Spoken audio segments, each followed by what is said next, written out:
တော်လိုင်းကြီးကအလုပ်ဖြစ်မလားလို့မေးရင်အဲ့ဒီတော်လိုင်းကြီးအလုပ်မဖြစ်ရင်တစ်သက်လုံးဆက်ရနာရှင်အောက်မှာပဲနေရတော့မှာလေ အားလုံးပဲမင်္ဂလာပါကျွန်တော်ရဲ့ channel မှာကြိုဆိုလိုက်ပါတယ်ခင်ဗျာအလုပ်ဖြစ်အောင်ကိုလုပ်ရမှာလေပြောချင်တာကမစနဲ့ပေါ့စပြီးသွားရင်ဆုံးအောင်လုပ်မတိတိတမကလေးနဲ့ဒိုးရီသလုပ်ရုံနဲ့ဆက်ရနာရှင်ကဘာမှတော့လုပ်လို့မရဘူးဘာဆက်ရနာရှင်မှာတက်ရှိနေသူဒိုးရီလုပ်တဲ့လူညကြအိမ်မှာလာဖမ်းတာပဲလေပြီးတော့ထောင်ထဲထည့်ပလိုက်တာပဲလေညှဉ်းပန်းပလိုက်တာပဲလေနှိပ်စက်ပလိုက်တာပဲလေရှင်းလင်းပလိုက်တာပဲလေအဲ့တော့အလုပ်ဖြစ်ပါမလားလို့မေးတဲ့လူကိုဖြေပြန်ဖြေချင်တာအလုပ်မဖြစ်ဘူးဆိုဘယ်ကိစ္စကအလုပ်ဖြစ်မှာလဲတခြားအလုပ်ဖြစ်မဲ့နီလန်းရှိသလားအဖြေရတာပဲအဲ့တော့တခြားနီလန်းတွေအကုန်သုံးခဲ့ပြီးပြီတခုမှလုံးမဖြစ်ဘူးဘာဖြစ်လို့လဲအဲ့ဒီတခြားနီလန်းကိုသုံးခဲ့တဲ့ခေါင်းဆောင်ကြီးဒေါအောင်ဆန်းစုကြည်ကိုတော့အခုချက်ကလေးခိုင်လေးဖမ်းပြီးသမရဦးဝင်းမြင့်ကိုဖမ်းပြီးထောင်ထဲထည့်ထားတာလေသမရနော်ဒေါအောင်ဆန်းစုကြည်ကနိုင်ငံတော်အကြံအတိုင်ပင်ခံပုဂ္ဂိုလ်ဒီကဘာလုံးကလေးစားရတယ်ပြည်သူအားလုံးရဲ့လေးစားမှုရှိတယ်ဒါပေမဲ့တတ်တတ်မရှိဘူးလေသူ့ကိုစောက်ရှောက်နေတဲ့ကိုပိုင်တက်မရှိဘူးလေပြောချင်တာ secret police မရှိဘူးလေ secret security မရှိဘူးလေသူ့ကိုစောက်ရှောက်နေတဲ့ရဲတပ်ဖွဲ့မရှိဘူးလေအဲ့တော့တော်လိုက်ရေးကအလုပ်ဖြစ်ပါမလားလို့မေးတဲ့မေးခွန်းရှင်တွေအားလုံးကိုဖြေချင်တာကတခြားဘာနည်းလမ်းရှိလို့လဲညီမျိုးစုံကြိုးစားပြီးပြီလေတခုမှမအောင်ဘာသူ့မှာတတ်တတ်ရှိနေတာဘူးအဲ့တော့အဲ့ဒီမေးခွန်းကဒီချိန်မှာမေးရမယ်မေးခွန်းမှမဟုတ်တော့တာအခုဒီချိန်မှာဒီမေးခွန်းကိုမေးနေတယ်ဆိုတဲ့ကဒါဘီဂရုကလူတွေပဲဆိုတော့သိကြနေပြီအဲ့ဒါဆိုရင်တော့ဆက်ရနာရှင်နဲ့အတူတူပဲနေရမှာဆက်ရနာရှင်နဲ့ပဲအတူတူနေရမှာ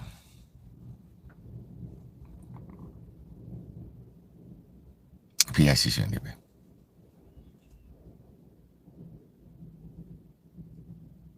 အဲ့တော့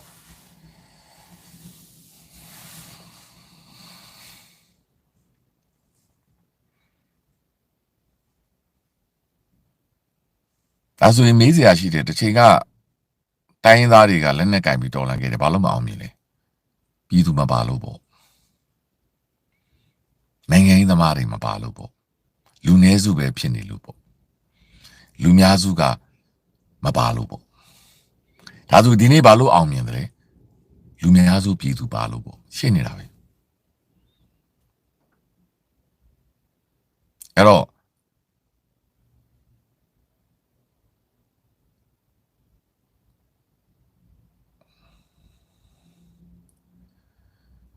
အဖြေကဘာကိုပြောချင်တာလဲဆိုရင်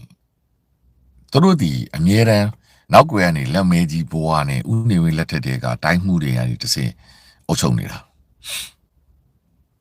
အပေါ်ကနေအပေါ်ရန်လွတ်တော်နဲ့အပေါ်ရန်သမရနေမိရတယ်ယူထားတာတကယ်တမ်းကာကွယ်ဦးစီးချုပ်ကအုပ်ချုပ်နေတာတနိုင်ငံလုံးကိုတိုက်ရင်တပ်ဖွဲ့တွေကနေကြီးနှမ်းရိုက်ပြီးတော့အကုန်လုံးကိုအမိတ်ပေးပြီးတော့ဖြည့်ရှင်းနေတာအဲ့တော့သူတို့ကိုအမဒီရှုထောက်ကနည်းနည်းတော့ပြင်းနေဗျာသိလားဒီရှုထောက်ကိုပြောတယ်မပြောတယ်တော့စဉ်းစားရတယ်ねဘာဖြစ်လို့လဲဆိုတော့နည်းနည်းပြင်းနေဒီရှုထောက်က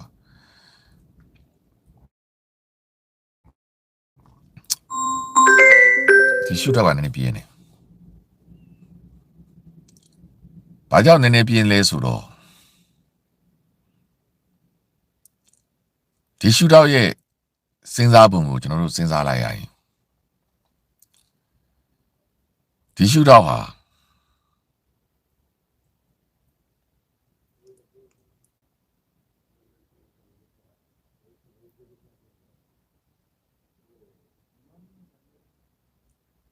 ဘာလဲဆိုတော့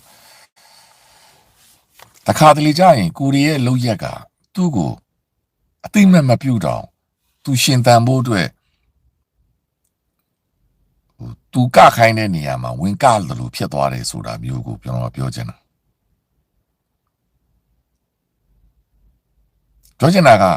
အခုຫນွေဦးဒေါ်လာရေးမှာသူဖြစ်ချင်တဲ့အဟာကိုကျွန်တော်တို့လုံးဝမလုပ်တော့ဘူးအခုကြံစည်တွေကသူ့ရဲ့ roadmap ကိုကျွန်တော်တို့မသွားဘူးကျွန်တော်တို့လမ်းစဉ်နဲ့ကျွန်တော်တို့သွားတဲ့ခါကျတော့သူဘလို့မှပွဲကလို့မရတော့ဘူးအဲ့တော့သူနဲ့ကဖို့ဟန်ဆောင်တဲ့လူတွေကလည်းပြည်သူထောက်ခံမှုမရှိဘူးဆိုတာသူသိတယ်သူယူမှမဟုတ်တာသူသိတယ်အခုဒီသွားနေတဲ့လေးပွဲပေါ့အဲ့တော့သူ့ရဲ့အသုံးတော်ခံနဲ့သူ့ရဲ့ဒီဇန်ညွန်းထဲမှာမပါတော့တဲ့ခါမှာသူဘလို့မှလုံးလို့မရတဲ့ခါကျတော့နောက်ဆုံးကျတော့ပေါ်တင်ကြီးယူလိုက်ရတာတစ်ချိန်တော့ကြတော့သူ့ကိုတော့မကြိုက်ဘူးဒါပေမဲ့ကိုတိုင်ကသူ့ရဲ့ဇန်ညွန်းသူ့ရဲ့ roadmap ထဲမှာဝင်ကတယ်လို့ဖြစ်ခဲ့တာဖြစ်တဲ့အတွက်တရားဝင်သွားတာပြော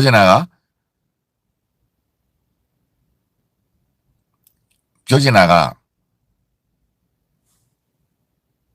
ကျွန်တော်တို့ဘက်ကမျှော်လင့်ချက်ရှိပါတယ်ပြောချင်တာကကိုကပါတီတွေထောင်းတယ်သူလောက်ခိုင်းတဲ့နိုင်ငံရေးဇက်လန်ကိုဝင်ထောင်းတယ်ဒါပေမဲ့ तू ကအဲ့ဒါကိုဖြစ်ချင်တာလေ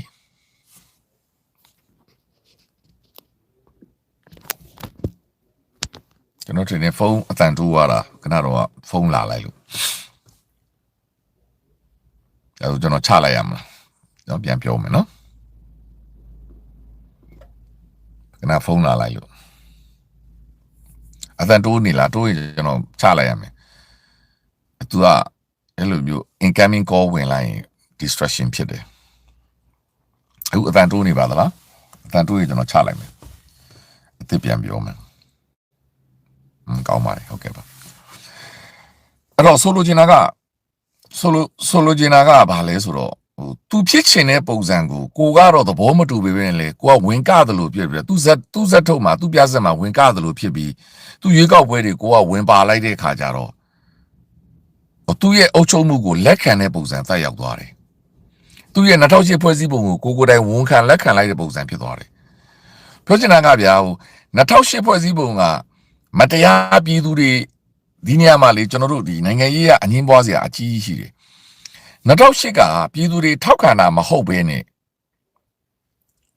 နော်ပြည်သူတွေထောက်ခံအတင်းအကျပ်ပြည်သူမဲမပါဘဲနဲ့ဒီဥပဒေကိုတို့အတည်ပြုလိုက်တာမဲခိုးလိုက်တာပေါ့ဗျာဒါပေမဲ့အဲ့ဒီ2008အောက်တဲ့အနေကိုယူကောက်ပွဲဝင်လိုက်တဲ့ခါကျတော့အဲ့2008ကိုရီးယားထောက်ခံတဲ့အောင်ပြည်သူကထောက်ခံတဲ့အောင်နိုင်ငံတကာကိုနိုင်ငံရေးအပြဖြစ်သွားတာ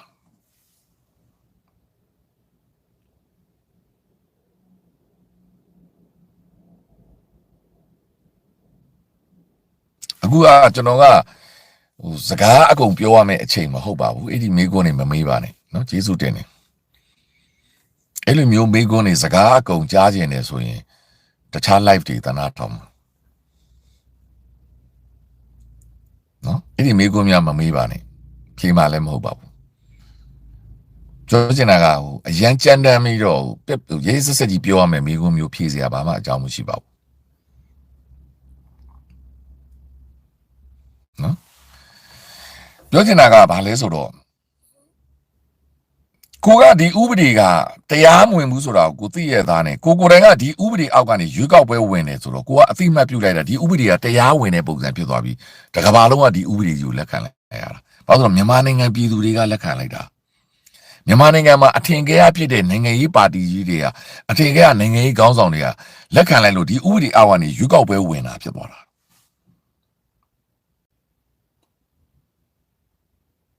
အဲ့ဒီအကွက်မျိုးကိုတရုတ်ကွန်မြူနစ်ပါတီနဲ့ဒီပူတင်တို့ရဲ့ပါတီတွေကအဲ့ဒီအကွက်ကိုနင်းတာအဲ့တော့ကျွန်တော်တို့ကအမြဲတမ်းဘာဖြစ်လို့အရင်တော့တိုင်းသားလက်နက်ကင်တွေမအောင်မြင်တယ်လဲဆိုတော့အဲ့ဒါကြောင့်မအောင်မြင်တာဒီဘက်ကသွားတဲ့နိုင်ငံရေးလမ်းပြတွေကိုပြည်တွင်းမှာရှိတဲ့ကြံခဲ့တဲ့အများစုသော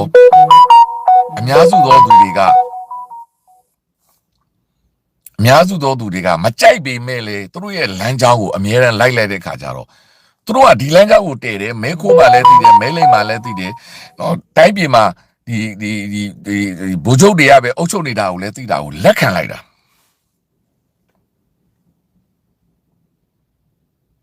လက်ခံလိုက်တဲ့ခါကျတော့ကိုကအတိမတ်ပြုသလိုဖြစ်သွားတာ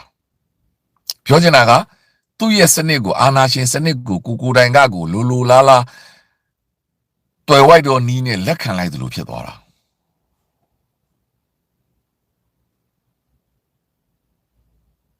အခုကြတော့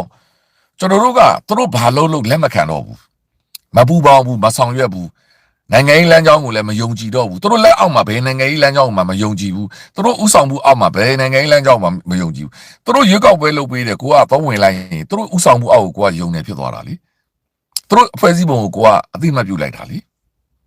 အဲ့တော့အဲ့လိုမျိုးပြည်သူကအခုကြတော့အကုန်လုံးကိုညင်းပြီးတော့လှုပ်လိုက်တဲ့အခါမှာသူ့မှာထွက်ပေါက်ပိတ်သွားပြီဘာမှလုံးစရာကိုအကြောင်းမရှိတော့ဘူးအဲ့တော့ကျွန်တော်တို့ဘက်ကမပါသူရဲ့ဘယ်ကဘာကမှလည်းသူ့အသိမှတ်မပြုရဘူးဘာဖြစ်လို့ဆိုတော့ပြည်သူအများစုမပါတဲ့ဖွဲ့စည်းပုံပြည်သူအများစုမပါတဲ့နိုင်ငံရေးအမြတ်သမားထေပေါ်ကျော်ကြတဲ့နိုင်ငံရေးပါတီတွေမပါတဲ့ဒီရွေးကောက်ပွဲကိုဘယ်လိုမှဘယ်သူမှလက်ခံလို့မရဘူးအဲ့တော့သူဒီအတင်းအကျပ်အုပ်ချုပ်တာပဲဖြစ်သွားမှာဒါပေမဲ့ तू ကအတင်းအကျပ်အုပ်ချုပ်တယ်ဆိုရင် तू ဒီရေရှည်အုပ်ချုပ်လို့မရဘူးဘာဖြစ်လို့နိုင်ငံတကာရဲ့ section ကိုနိုင်ငံတကာရဲ့ section ကိုနိုင်ငံတကာရဲ့ section ကို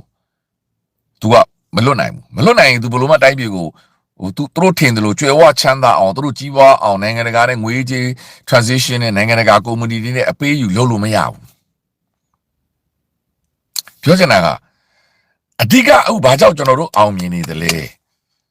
သူ့ရဲ့ road map ကိုကျွန်တော်တို့လက်မခံလို့ तू ဘာလုပ်လို့ကျွန်တော်တို့ကလက်မခံလို့ကျွန်တော်တို့လမ်းကြောင်းကိုကျွန်တော်တို့တည်ထားလို့အဲ့ဒီချိန်ကျရင်နိုင်ငံတကာကစဉ်းစားလို့ဟာဒါဆိုရင်ဒါပြည်သူအများစုကလက်ခံတာမဟုတ်ဘူးတနိုင်ငံလုံးကလည်းလက်ခံတာမဟုတ်ဘူးဒါ तू တယောက်တည်းလုပ်နေတာအ ਨੇ စုကတနက်နဲ့အနိုင်ကျင့်နေတာဆိုတော့ပေါ်သွားတဲ့အတွက်သူ့ကိုဘယ်လုံးမအသိမှတ်ပြုပေးလို့မရဘူးနောက်တော့သူ့ကိုအာနာရှင်အစ်ကိုပဲထားပြီးမင်းဒီတနက်ရှိလို့အုပ်ချုပ်နေတယ်လူမလေးစားတဲ့လူတယောက်အဖြစ်ရောက်သွားတာ